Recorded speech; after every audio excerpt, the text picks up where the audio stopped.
नमस्कार, श्रीमती मोहरी देवी तापड़िया कन्या महाविद्यालय जसवंतगढ़ के इस यूट्यूब चैनल पर मैं प्रवक्ता हनुमान मल शर्मा आप सभी का हार्दिक स्वागत और अभिनंदन करता हूं।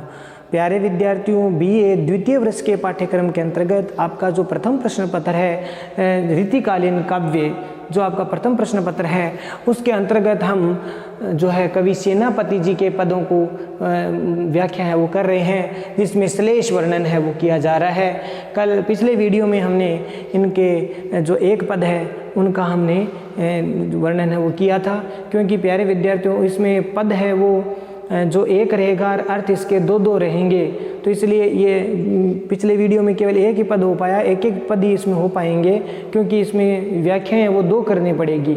ठीक है, तो इस प्रकार से इसमें दो पदों की श्लेष के रूप में वर्णन है वो किया गया है, तो श्लेष वर्णन है ये शीर्षक।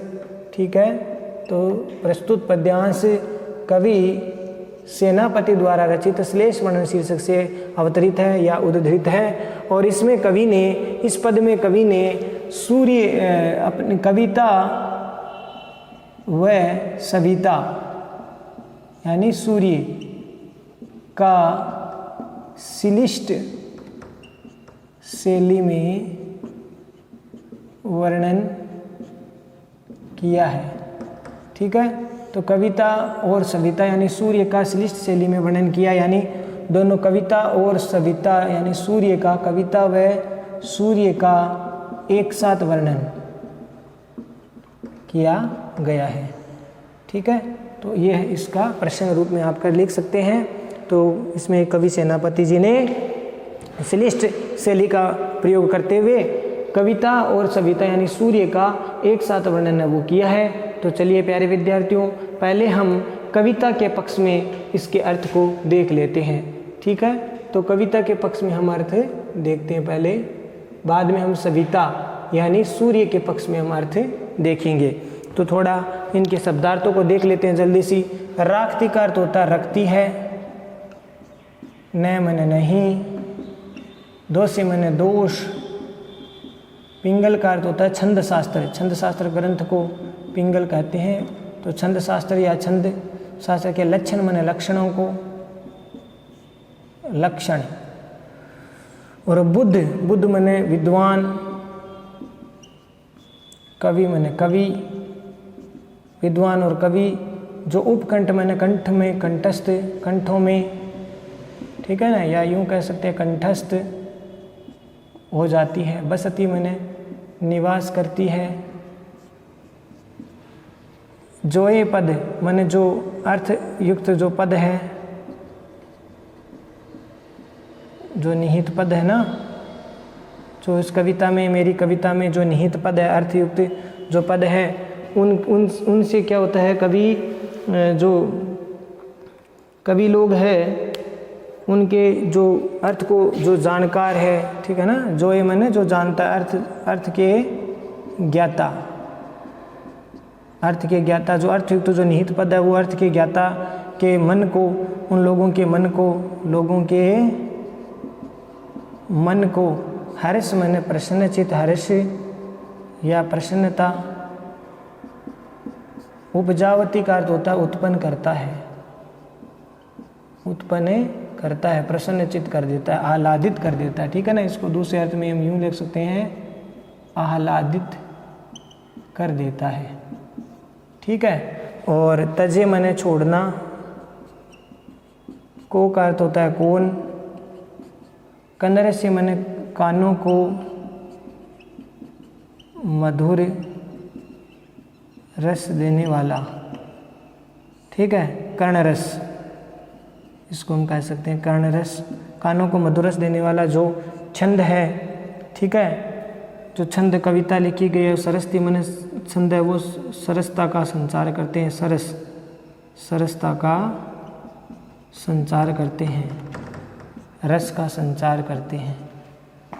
और अक्षर, अक्षर माने अक्षर हो गए कविता के लिए अक्षर। विशद का अर्थ हो गया सुंदर, अच्छे भावों से युक्त सुंदर। करती माने करते हैं। उषे, उषे माने प्यारे विद्यार्थियों उत्पन्न करती हैं अपने आप, अपने सम माने अपने समान ही, अपने समान या अपने समान या अपने आप ही इस प्रकार से सुंदर अक्षरों के द्वारा है वो जो आनंद की प्राप्ति है वो लोगों में होती है। ठीक है ना। तो भावों को जो एक प्रकार से उससे का अर्थ हो गया भावों को जो है उत्पन्न करती है। ठीक है ना।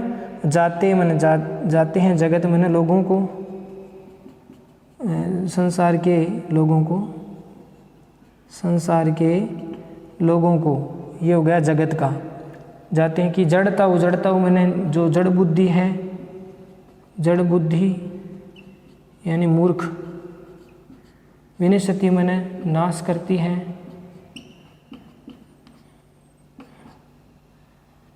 जो अर्थ के जानकार है उनको उनकी बुद्धि को नष्ट कर देती है। मूर्ख बुद्धियों के लोग जानते हैं तो जानकर उनकी बुद्धि मूर्ख बुद्धि नष्ट हो जाती है। और मानो छवि ताकि मनुष्य कविता की जो है उद्वत मन उदय होते, सविता मन सूर्य की, सेनापति मन सेनापति कवि, सेनापति कवि ताको मन उसको कविता,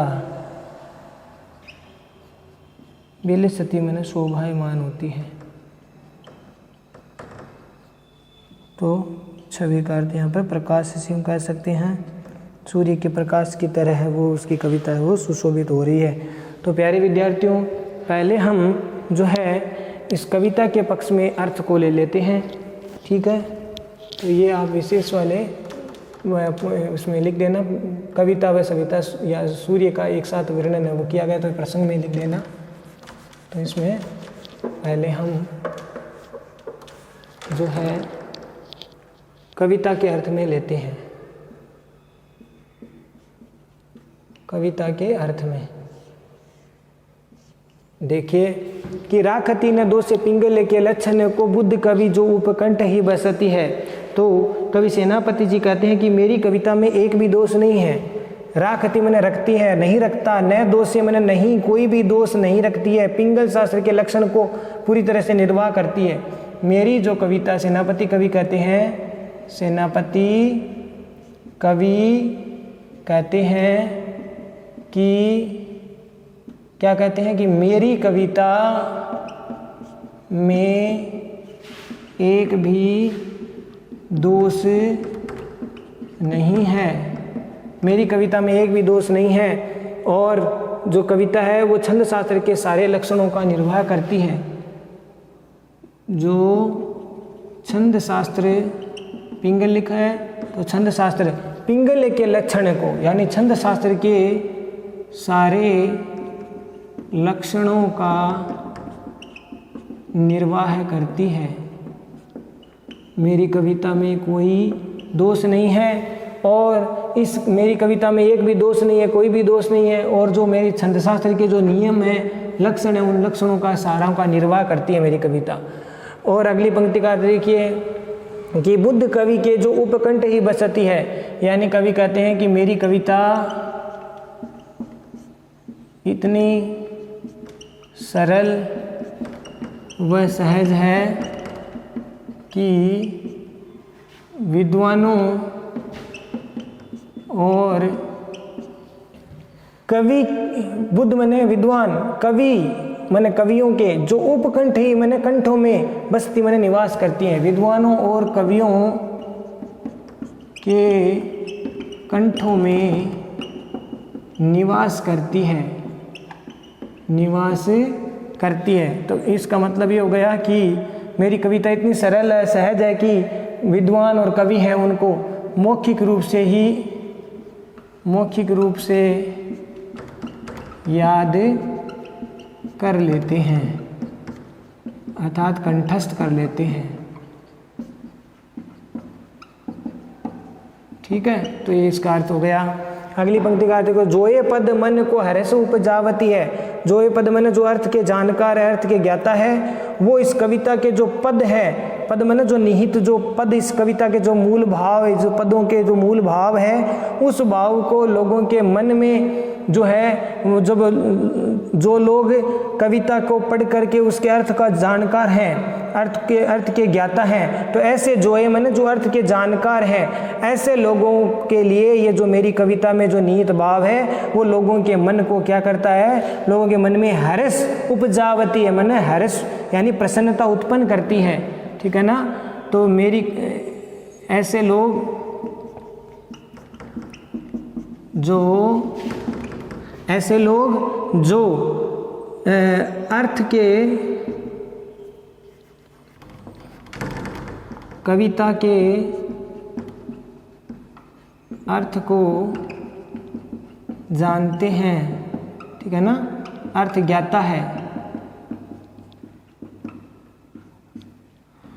उनके मन में मेरी कविता क्या करती है, हर्ष उपजावती। उनके मन में मेरी कविता हर्ष माने प्रसन्नता उत्पन्न करती है। तो प्यारे विद्यार्थियों, इस पंक्ति का अर्थ ये हो गया कि ऐसे लोग जो कविता के अर्थ को जानते हैं और उनके मन में मेरी कविता क्या करती है, प्रसन्नता उत्पन्न करती है। तो जोए पद मन को हर्ष उपजावती है। अगली पंक्ति देखिए, तजे को कन रस जो छंद सरस्वती है। तो इस पंक्ति का अर्थ देखिए प्यारे विद्यार्थियों, तजे मैंने छोड़ना, को मैंने कौन, कंदरे से मैंने कानों को, मधुर रस जो छंद सरस्ती है, यानी मेरे जो छंद है, कविता के जो छंद या पद है, वो जो पद है उसके उस छंद इतने सरस है कि इसे कानों में मधुर रसास्वादन होता है। इसलिए भला कौन ऐसा है जो इस प्रकार के कानों को मधुर रस देने वाली छंदों को छोड़ देगा। तो मेरी कविता के छंद इतने सरस है इतने कि सरस है जो सभी के कानों को मधुर रसास्वादन करवाती है, ठीक है, रसास्वादन करवाती है, यानी कानों को सुनने में बहुत अच्छी लगती है मेरी कविता। ये मेरी जो छंद है वो इतने सरस है कि सभी के कानों को मधुर रसास्वादन करवाती है। और ऐसे मधुर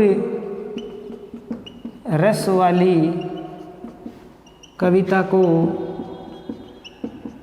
भला कौन छोड़ सकता है।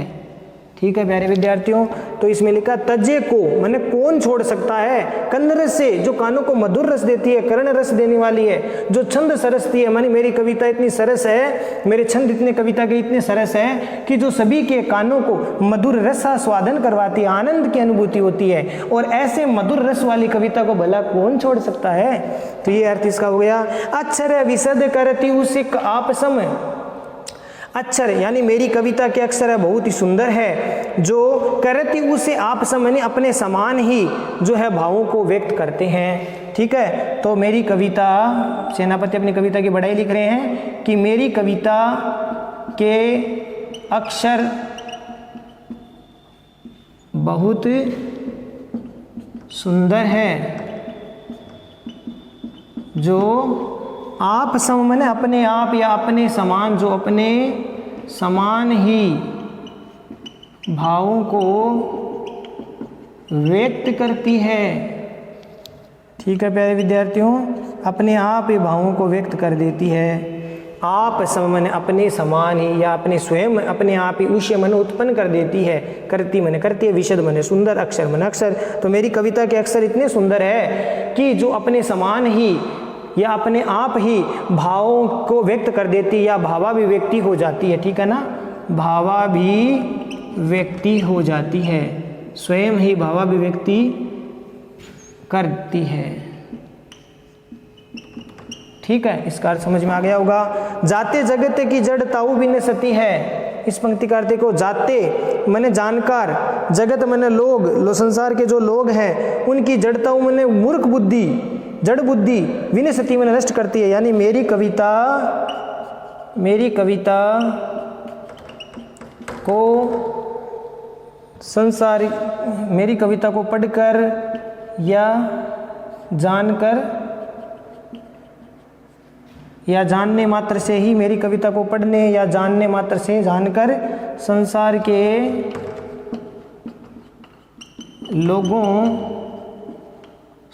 लोगों को क्या हो जाता है, संसार के लोगों की जड़ बुद्धि यानी मूर्ख बुद्धि नष्ट हो जाती है। विनशति माने नष्ट हो जाती है। तो आशा करता हूँ ये समझ में आ गया होगा कि सेनापति कवि कहते हैं कि मेरी कविता को पढ़ करके संसार के लोगों की जड़ बुद्धि नष्ट हो जाती है, अर्थात वो चैतन्यता से युक्त हो जाते हैं। ठीक है ना, चेतन बुद्धि वाले हो जाते हैं, चेतन बुद्धि से युक्त हो जाते हैं। मानो छवि ताकि उद्वत सविता की सेनापति कविता को कविताई विलसती है। विलसती मैंने शोभायमान होती है, कविता मैंने कविता यानी जो मेरी कविता है वो उदित होते हुए सूर्य की प्रकाश की भांति शोभायमान है। कवि सेनापति कहते हैं, एक साथ वर्णन इसमें हो गया।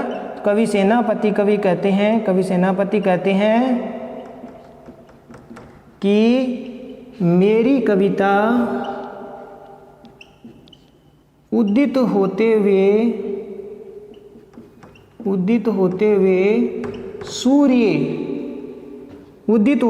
सूर्य के छवि माने प्रकाश, तो सूर्य के प्रकाश के समान अतीव शोभायमान हो रही है, अतीव शोभायमान हो रही है।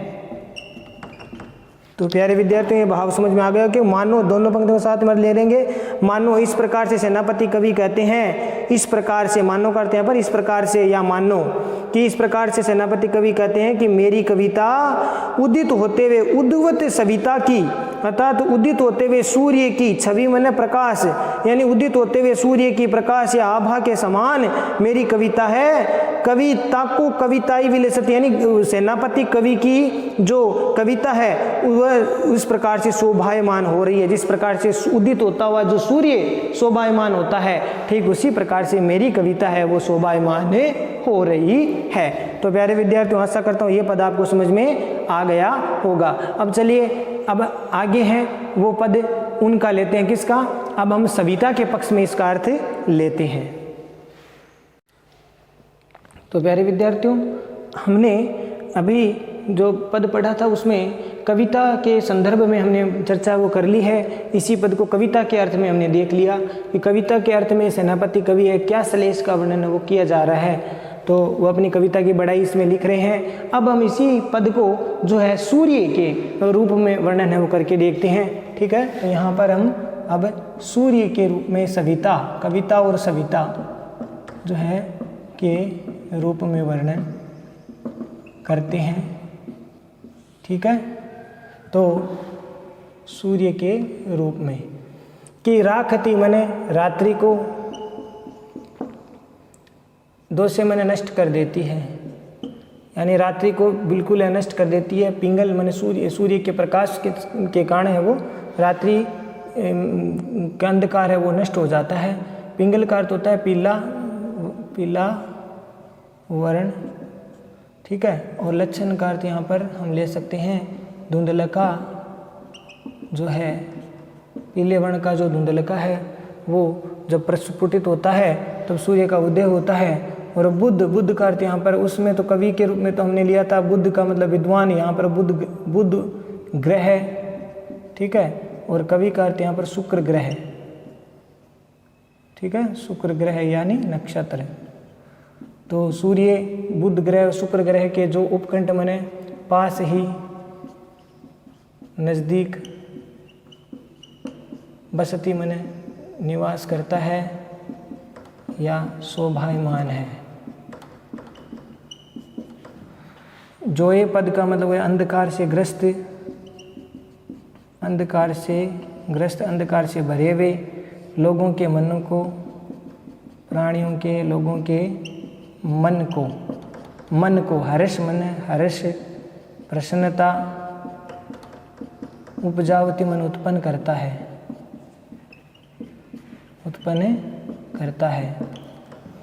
त्यज्य को मैंने कौन छोड़ सकता है, परित्याग कर सकता है, छोड़ना, परित्याग करना, ठीक है, त्याग करना, छोड़ना, को मैंने कौन, कन्न रस्य का अर्थ यहाँ पर किरण से है, उसमें कानों के रस से, तो यहाँ पर किरण से है। जो छंद सरस्ती, छंद का अर्थ यहाँ पर वनस्पतियों से है, पेड़ पौधों से हैं, वनस्पतियाँ, पेड़ पौधे। सरस्ती मैंने रस का संचार करती है, रस का संचार करती है। अक्षर, अक्षर का अर्थ यहाँ पर किरण से हैं, प्रकाश से हैं। जो विशद माने जो प्रखर है, स्पष्ट है, प्रखर या स्पष्ट जो प्रकाश है। करती, उषा, उषा, उषा माने उषा काल, करती माने करते हैं, करता है। आप समने अपनी समान, अपने समान, प्रकाश उषा काल में प्रकाश को, जो प्रखर किरणें को जो प्रकाशित करता है। और जाते, जगत, जगत माने संसार के जो लोग हैं, संसार के लोग या समस्त प्राणी, समस्त प्राणी से अर्थ इसको ले सकते हैं हम, ठीक है ना। जाते हैं। जड़ताऊ, जड़ताऊ का मतलब होता है अंधकार से ग्रस्त, जो अंधकार है वो जो है नष्ट हो जाता है। जड़ता या अचेतनता है वो दूर हो जाती है। जाते माने जाती है, दूर हो जाती है। क्या? जड़ता, जड़ता यानी अचेतनता, अचेतनता। विनशति माने नष्ट हो जाती है, नाश हो जाती है, ठीक है, नष्ट हो जाती है या फिर नाश हो जाती है। और मानो इस प्रकार से, छवि का अर्थ हो गया पर किरण से, सूर्य की किरण मानो, या इसमें जो है उदय होते हुए सूर्य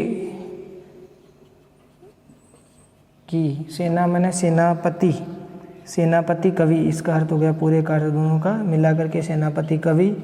ताको, ताको माने कविता, कविता के लिए आया यहाँ पर। ताको माने उसको, उसको, उसको कविता, जो कविता है वह उस सूर्य के समान शोभित हो रही है। तो यहाँ पर कविता के समान सूर्य शोभित हो रहा है, तो यहाँ उल्टा अर्थ वो हो जाएगा। तो प्यारे विद्यार्थी, अब इसका अर्थ करके देखते हैं हम जल्दी से कि राख तीन दो से पिंगले के लक्षण को, जब सूर्य उदय होता है तो सूर्य के अपने प्रकाश से, सूर्य के प्रकाश से रात्रि को सूर्य नष्ट कर देता है। राख तीन दो से मैंने रात्रि को नष्ट कर देता है। राख तीन दो से, दो से मैंने नष्ट हो जाती है। क्या हो जाती है? रात्रि। सूर्य के प्रकाश से, सूर्य के प्रकाश से रात्रि नष्ट हो जाती है, ठीक है, रात चली जाती है। और पिंगले के लक्षण को, इस प्रकार से सूर्य उगता हुआ जो पीले वर्ण का धुंधल का है, सूर्य उगते समय पीले वर्ण वह धुंधल के साथ पुष्ट होता है, ठीक है। जब उदय होता है तो सूर्य जो है पीले रंग से आभित होता, आलोकित होता है। तो सूर्य उगते समय पीले वर्ण और धुंधल के साथ वो परिपुष्टित होता है। तो पिंगले के लक्षण को, ठीक है ना, उस प्रकार से वो निकलता है। जब सूर्य निकलता है तो पीले वर्ण से वो आवृत रहता है। बुद्ध कवि के जो उपकंठ ही वसत है, इस कवि का इसका अर्थ हो गया कि वह सूर्य बुद्ध माने बुध ग्रह, वह सूर्य बुध वह शुक्र, कवि का अर्थ यहाँ पर शुक्र, शुक्र नक्षत्रों यानी ग्रहों के नज़दीक, ठीक है, या पास में यहाँ पर हो गया, ठीक है ना। उपकंठ, उपकंठ माने पास ही, नज़दीक ही बसकर शोभित होता है, ठीक है। तो वह सूर्य है वो बुध ग्रह और शुक्र ग्रह के पास ही बस करके शोभित हो रहा है, होता है। और जो ये पद मन को हर्ष उपजावती, और जिन लोगों के मन में, जिन लोगों का मन अंधकार से ग्रस्त है, उन्हें हर्ष और प्रसन्नता है, उनके मन में प्रसन्नता है वो व्यक्त करता है या प्रसन्नता का संचार करता है, ठीक है। प्यारे विद्यार्थियों, समझ में आ गया। अंधकार से ग्रस्त जो सभी लोग हैं, सभी प्राणी हैं, इसका अर्थ हो गया कि सूर्य अंधकार से ग्रस्त सभी प्राणियों, ठीक है, यानी संसार के लोगों को, सभी अंधकार से ग्रस्त सभी प्राणियों के मन में प्रसन्नता का संचार या प्रसन्नता का संचार है वो करता है, या इसका अर्थ हो गया प्रसन्नता उत्पन्न करता है, उत्पन्न करता है। क्या हो गया इसमें? उपजावती माने उत्पन्न करती है, उपजती है।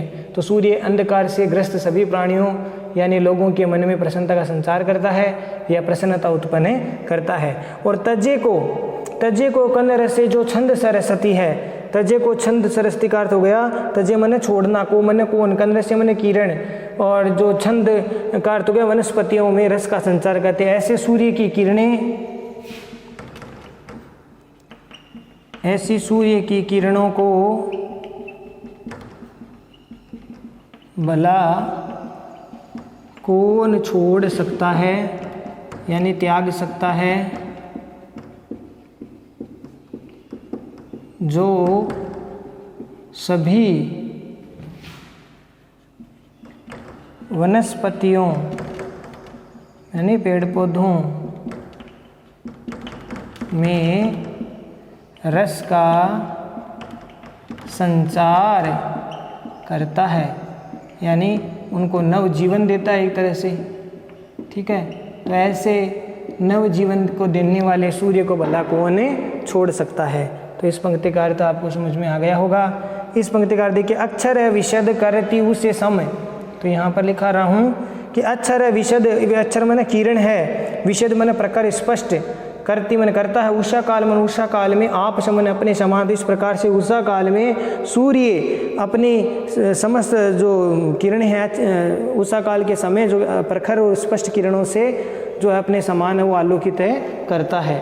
तो इसका अर्थ ये हो गया, यानी इसमें सूर्य की किरणें वो अत्यधिक स्पष्ट और प्रखर रहती है और उषा काल में सारे जगत को है अपने समान आलोकित कर देती है।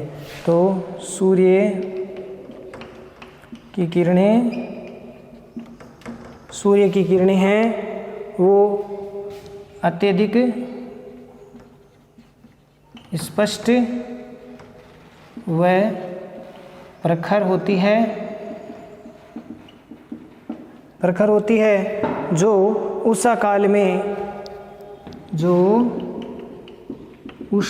में समस्त जगत को अपने समान, लिखा है आप सम माने अपने समान आलोकित करता है, अपने समान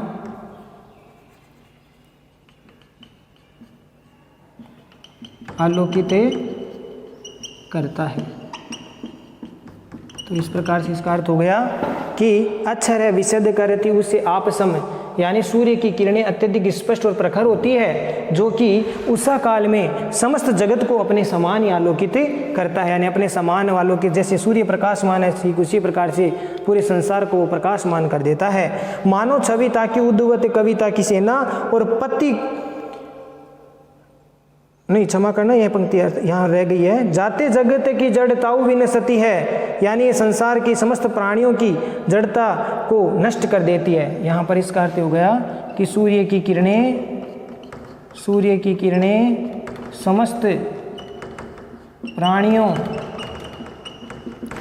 की जड़ता यानी अचेतनता को नष्ट कर देती है। कहने का तात्पर्य है उनमें चेतनता का संचार करती है, चेतनता का संचार कर देती है। तो इसका अर्थ ये हो गया ठीक है, तो इस पंक्ति का देख लेना। जाते जगत की जड़ता विनशति, यानी जाती है जगत में संसार के लोगों की या समस्त प्राणियों की जड़ता में जड़ता अचेतनता को विनशति में नष्ट कर देती है। यानी जो सूर्य की किरणें वो समस्त प्राणियों की जड़ता अचेतनता को नष्ट कर देती है, उसमें चेतनता का संचार कर देती है। मानो कविता की उद्वत सविता की सेना और पति कविता को कविता ही विलसती है। तो इसका साथ में हम ले लेंगे, ठीक है। तो इसमें उसमें बताया था कि भाई मेरी कविता उदय को प्राप्त होते हुए सूर्य के प्रकाश की तरह अत्यधिक शोभायमान है। कविता के अर्थ में तो ये हो गया। अब इसके अर्थ में ये हो गया कि ऐसा लग रहा है, ऐसा कवि कह रहे हैं सेनापति कि मानो सेनापति कवि कहते हैं कि मेरी कविता की तरह है, मेरी कविता की छवि को ध्यान में रख कर कि सूर्य शोभायमान हो रहा है। इसमें सेनापति कवि कहते हैं, सेनापति कवि कहते हैं कि मेरी कविता की छवि को, शोभा को, रूप को, ठीक है, को ध्यान में रख कर ही, उल्टा हो गया यहाँ पर, रख कर ही सूर्य शोभायमान हो रहा है, शोभायमान हो रहा है। तो इस प्रकार से अर्थ इसका हो गया कि मानो छविता की उद्वत सविता की सेनापति कविता को कविता ही विलसती है। अर्थात सेनापति कवि ये कहना चाहते हैं कि मानो इस तरह से ऐसा लगता है, ऐसा प्रतीत है कि मेरी कविता की छवि या रूप को ध्यान में रख कर के ही सूर्य शोभायमान हो रहा है, सूर्य आलोकित हो रहा है। तो इस प्रकार से यहाँ पर प्रतिदिन सूर्य चमक रहा है, तो वो मेरी कविता के कारण ही, मेरी कविता की छवि को ध्यान में रख कर के सूर्य चमक रहा है। इस प्रकार से यहाँ पर वर्णन किया गया। विशेष वाले पॉइंट में प्यारे विद्यार्थी इसमें लिख देना कि इसमें कवि सेनापति ने श्लिष्ट पदों द्वारा कवि ने सविता और कविता का चमत्कारी वर्णन किया गया है। यानी इसमें कवि ने श्लिष्ट पदों के द्वारा सविता और कविता का चमत्कारी वर्णन है वो किया गया है। सविता और कविता का चमत्कारी वर्णन है वो श्लिष्ट पदों के द्वारा इसमें किया गया है। तो ये आप विशेष वाले पॉइंट में लिख देना। और कवि की यहाँ पर एक तरह से उक्ति की, चमत्कार की प्रवृत्ति भी दिखाई देती है, क्योंकि रीतिकाल के कवि उक्ति चमत्कार में सिद्धस्थ थे, पारंगत थे। और अलंकारों की बात की, अनुप्रास, श्लेष, उत्प्रेक्षा, ये अलंकार का प्रयोग इसमें किया है। अलंकार मैं यहाँ पर लिख रहा हूँ प्यारे विद्यार्थियों, ठीक है। अनुप्रास सही है, श्लेष तो इसमें होगा ही क्योंकि श्लेष का ही तो वर्णन है, तो श्लेष अलंकार है, साथ ही साथ उपमा अलंकार है, ठीक है। सहोक्ति अलंकार भी है। और कविता छंद है, ध्यान रखना छंद कौन सा है, कविता छंद है, कविता छंद है। और भाषा ब्रज भाषा है, भाषा की बात करें तो ब्रज भाषा है। कविता छंद की अति गति उचित है। अनुप्रास, श्लेष, उपमा, सहोक्ति अलंकार का प्रयोग किया गया है। और साथ ही साथ कवि की उक्ति चमत्कार इसमें वर्णित हुआ है। कवि सेनापति ने श्लिष्ट पदों द्वारा सविता और कविता का एक साथ वर्णन किया गया है, चमत्कारी वर्णन किया गया है। आशा करता हूँ ये दोनों पद आपको समझ में आ गए होंगे। ठीक है प्यारे विद्यार्थियों, आज के लिए बस इतना ही। अगली वीडियो में फिर हाजिर होंगे सेनापति जी के जो अगले पद का जो श्लेष वर्णन है उसको लेकर के, क्योंकि श्लेष वर्णन प्यारे विद्यार्थी इसमें एक ही पद आपका हो पाएगा, क्योंकि इसमें दो अर्थ है वो करने पड़ते हैं, तो इसलिए इसमें समय ज़्यादा लगता है, आपका वीडियो थोड़ा लंबा हो जाता है। तो एक ही पद को लेंगे, फिर भी ये वीडियो लंबा ही है, थोड़ा आप इसको धैर्य के साथ इसको देखेंगे, समझेंगे, व्याख्याओं को पढ़िए, नोट्स बनाइए, चैनल को लाइक, शेयर और सब्सक्राइब कीजिए। जय भारत, जय हिंदी, धन्यवाद।